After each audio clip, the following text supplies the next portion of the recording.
One of my centers I noticed had an extremely high rate of recruiting their participants. And when I asked what they were doing, one of the things they did was to involve multiple people, not just a physician, not just a nurse, but to bring multiple people to that conversation. Even if the physician wasn't part of the study, but could answer the medical questions that came up during it, that was part of it. So a team approach to recruiting. So it helps if you're introduced by a member of the clinical team, if they introduce you and make sure that the family knows that you are part of the team that's taking care of them, rather than being a separate person, a separate group that's sort of invading, but that you can be part of their whole care plan, I think helps. So just an introduction from the doctor who's treating or the nurse that's treating the patient can be really helpful. In our setting, the coordinators sit in the same area as we do.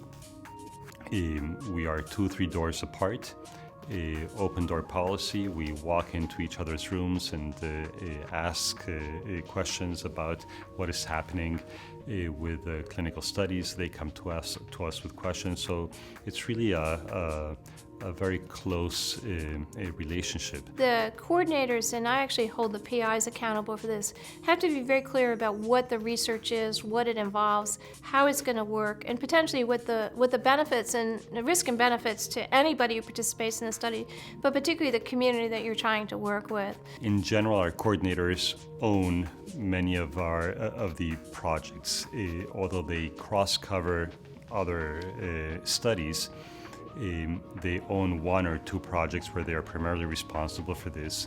We often ask them to come to investigator meetings with us. We sit together, we learn about the studies together.